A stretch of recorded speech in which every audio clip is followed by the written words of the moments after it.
आपकी मुलाकात में बहुत बहुत हलचल पैदा कर दी है सब जगह में। आपने आखिरी में कहा है कि जख्म लेके आए थे, मरहम लेके जा रहे हैं, तो क्या जख्म था और क्या मरहम हुआ? जिनको गुमान था कि वो जीतेंगे, 100% जीतने की खुशी मना रहे थे, साउथ मुंबई के अरविंद सावंत साहब की मैं बात कर रहा हूँ, तो आपके इन्वॉल्व होते ही और आपके पास लोग आते भी थोड़ा सा जरा टाइमिंग को लेके लोग सवाल करेंगे कि यार अभी इलेक्शन है, कल यामिनी यादव को वो किए और कल आपके पास आशीष शेलार वगैरह पूरी टीम आ गई थी और आज सीएम साहब ने आज आपको बुलाया, तो टाइमिंग पे क्या करे? मेमन जमात फॉलो करते हैं, मेमन जमात का क्या फरमान है कि साउथ मुंबई में या दूसरी जगह पे किस कौम को रहनुमाई के लिए अगर बोलना हो कि आज की तारीख में वोट दो, तो इकबाल भाई क्या कहें? नहीं, अभी वो as a world Memon federation सा दरगाह के सामने एक आईटी 10 साल से बंद पड़ी हुई है, तो हमने उनसे अपील की कि उसको आईटी को पूरा बना करके हमको ऑल इंडिया मेमन जमात फेडरेशन को आप दे दीजिए। हम रजिया जी से बात करते हैं। आपने भर भर के सीएम साहब की बहुत तारीफ की। आज मेमन कम्युनिटी के लिए बहुत अहम दिन है। पहली बार महाराष्ट्र का कोई सीएम जो है इनको आज यहाँ पर बंगले पे बुला के आज इनके साथ बात की है और इनके साथ जो है इनकी तकलीफ़ें सुनी है मेमन जमात की। बात करते हैं इकबाल मेमन ऑफिसर से। इकबाल भाई, क्या मीटिंग थी ये? और आज ये शुभेच्छा मुलाकात थी। बहुत सारे मसाइल, न सिर्फ मेमन के, मुस्लिम कम्युनिटी के भी बहुत सारे मसाइल थे। उर्दू घर का मसला था जो एफएसआई मिल गई थी, काम चालू हो गया था और किसी एमएलए ने उसको अटका दिया, तो वो हमने बात किया तो उन्होंने कहा कि फ़ौरन में एफएसआई उसको बढ़ा करके आईटी का भी जो मसला है वो आईटी भी करेंगे और उर्दू की लाइब्रेरी वो भी करेंगे। वो भी मसला हमारा हो गया। डब्ल्यूएमओ की वहाँ पर पालघर के अंदर एक हॉस्पिटल बन रही है, उसके लिए हमने उनसे कहा कि ओपनिंग के लिए आप आइए। एक कॉलेज की जगह हम लोगों को मिली है परभनी में, तो कॉलेज के लिए बड़ा प्रॉब्लम होता है अपने परमिशन के लिए, तो हमने उनसे कहा तो उन्होंने कहा कि हम आपको फ़ौरन परमिशन दे देंगे। बहुत अच्छा। मौलाना आज़ाद का उन्होंने 30 करोड़ था, उसमें 500 करोड़ उन्होंने किया। हमने उनसे कहा कि उसकी शराइत जो है उसको आप आसान कीजिए ताकि लोगों के पास उसको आसानी से पहुँचे। कुर्बानी के लिए तो उन्होंने पहले से ही 200 जो फ़ीस थी उसका 20 रुपया फ़ीस उन्होंने कर दिया था। ईद मिलादुन्नबी की ये छुट्टी भी उन्होंने डिक्लेयर की। ईद मिलादुन्नबी का जो जुलूस निकलता है उसके लिए हमने सरफराज आरजू भी हमारे साथ में मौजूद थे, खिलाफत कमेटी के चेयरमैन। हम इनसे अपील की कि उस जुलूस के अंदर हम किसी न किसी एक पॉलिटिशियन को बुलाते हैं, इस बार आगे उसके आप आगेवानी लीजिए। उन्होंने कबूल किया है कि मैं इस बार ईद मिलादुन्नबी के मैं आऊँगा। और बाबा अब्दुल रहमान साहब दरगाह के सामने एक आईटी 10 साल से बंद पड़ी हुई है, तो वो सरकार आईटी में 2 सीएम वहाँ पर आ चुके हैं, तो हमने उनसे अपील की कि उसको आईटी को पूरा बना करके हमको ऑल इंडिया मेमन जमात फेडरेशन को आप दे दीजिए।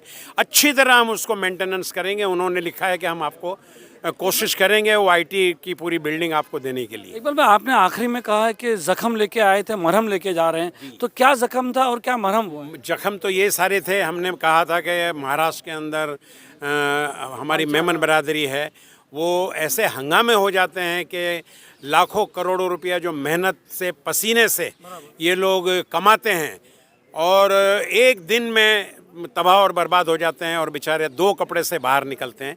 तो हमने इनसे कहा, दंगे की वजह, हमने इनको कहा कि आप एक डिक्लेयर कीजिए कि महाराष्ट्र को दंगा फ्री राज्य हम बनाएंगे।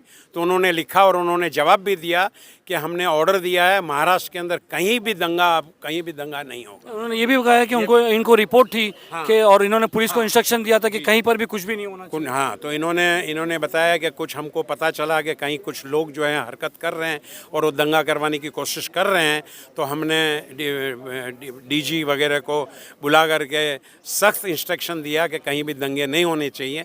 अब वो महाराष्ट्र दंगा फ्री का हमने जो इनको एक फार्मूला दिया है वो अगर ऐलान करे तो बहुत बड़ी एक अच्छी चीज़ हो जाएगी। पुलिस भी अलर्ट हो जाएगी और दूसरे लोग भी जो ये सारी चीज़ें करते हैं वो भी अलर्ट हो जाएंगे। टाइमिंग को लेकर लोग सवाल करेंगे कि यार अभी इलेक्शन है, कल यामिनी यादव को वो किए और कल आपके पास आशीष शेलार वगैरह पूरी टीम आ गई थी और आज सीएम साहब ने आज आपको बुलाया, तो टाइमिंग पे क्या कहना है आपके इसके बारे में? देखिए, ये इलेक्शन का मौका होता है और सारे लोग जो है वो चाहते हैं कि किस बरादरी की क्या तकलीफ़ है, मुसलमानों की क्या तकलीफ़ है, सुनना चाहते हैं वो।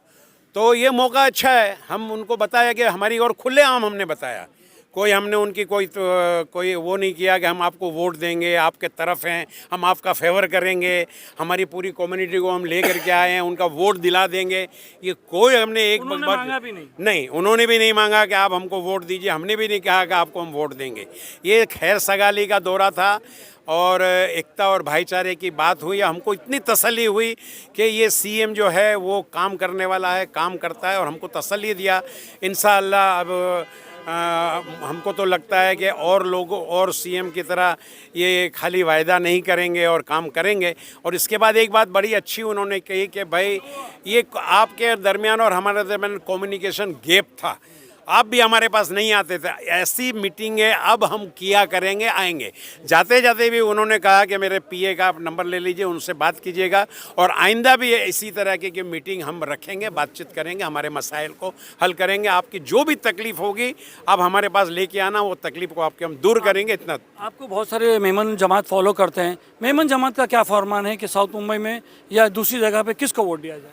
नहीं, हमने कभी भी हमारी तरफ से हम ये ऐलान नहीं करते हैं कि इसको वोट दिया जाए या उसको वोट दिया जाए। कभी इंडिविजुअल है, वो सबका ज़मीर जागा हुआ है, सबको मालूम है कि किसको वोट देना चाहिए और किसको नहीं देना चाहिए। आपकी मुलाकात में बहुत हलचल पैदा कर दी है सब जगह। मैं आपको बताऊं, चाहे वो आपकी कम्युनिटी या दूसरी, जिनको गुमान था कि वो जीतेंगे, 100% जीतने की खुशी मना रहे थे, साउथ मुंबई के अरविंद सावंत साहब की मैं बात कर रहा हूं, तो आपके इन्वॉल्व होते ही और आपके पास लोग आते हुए थोड़ा सा जरा बू चला गया। नहीं, वो हमने किसी की भी फेवर अनफेवर हमने नहीं किया है। और हमारे यहाँ तो आपको पता है कि इस्लाम का कानून हम मानते हैं कि हमारे यहाँ जो भी आ जाए, इज्जत और सर आँखों पे उसको हम बिठाते हैं, बुलाते हैं, प्यार मोहब्बत से देते हैं, अखुवत देते हैं, ताकि इस्लाम का यही हुक्म है कि कोई भी तुम्हारे दरवाजे पे आए उसको इज्जत दो। हमारे यहाँ कोई भी आएगा। एक कौम को रहनुमाई के लिए अगर बोलना हो कि आज की तारीख में वोट दो, तो इकबाल भाई क्या कहें? नहीं, अभी वो as a world Memon federation, देखिए ये बात ये नहीं बोल सकते, मगर एक चीज़ तो है कि मेमन बरादरी, मुस्लिम बरादरी सेकुलर है, और हम ये चाहेंगे कि सेकुलर वोट ही जाना चाहिए, सेकुलरों को वोट देना चाहिए। कम्युनल पार्टियाँ और कम्युनल जो ख्यालात है कम्युनल के, उसमें हम लोगों को तकलीफ़ होती है, यही बात है। तो हम ये चाहते हैं कि जो कम्युनल है वो भी सेकुलर बन जाए और हम लोगों का दुख और तकलीफ़ को दूर करे, और हम चाहते हैं कि वो भी सेकुलर बन जाए जो कम्युनल है। बात करते हैं अतिल अगाड़ी साहब से, वर्ल्ड मेमन ऑर्गेनाइजेशन के अध्यक्ष। सर, आज सीएम साहब के साथ आपने मुलाकात की थी, क्या पेश किया आपने मेमन कम्युनिटी की तरफ से, वर्ल्ड मेमन कम्युनिटी की तरफ से? देखो, हम लोग आए थे पहले तो मेमन डे की शुभेच्छा देने को। आज ये मीटिंग ऑल इंडिया मेमन जमात फेडरेशन के हमारे प्रेसिडेंट इकबाल साहब ने ऑर्गेनाइज की थी। अल्हम्दुलिल्लाह it was a very fruitful meeting, बहुत अच्छा लगा। सीएम ने बहुत अच्छे से हम लोगों को सुना, सारी प्रॉब्लम जो इकबाल भाई ने बताया वो सारी प्रॉब्लम सुनी, और उन्होंने उसका रास्ता भी निकाला, और उन्होंने नोट कर लिया हर चीज़। और इंशाल्लाह उम्मीद है कि this CM is really going to work hard for us. World Memon organisation कैसे क्या करेगी आप इस इलेक्शन में, आपका क्या रोल है? We are non charitable organisation, तो हम किसी को भी कोई भी वोटिंग के लिए या किसी को भी हम वो नहीं करते। All are welcome to meet us, और जिसको वोट देना है वो अपने हिसाब से देंगे। We are not going to force any of our people कि आप इसको वोट दो। हर एक इलाके के अलग अलग कैंडिडेट्स हैं, अलग अलग पार्टीज़ हैं, उनको जिनको वोट देना है वो दे। जी, हम रजिया जी से बात करते हैं। आपने भर भर के सीएम साहब की बहुत तारीफ़ की है, क्या लगा आपको? मैंने भर के जो सीएम साहब की तारीफ़ की वो उसके मुताबिक तो है ही, वो इतने पॉपुलर है और काम कर रहे हैं।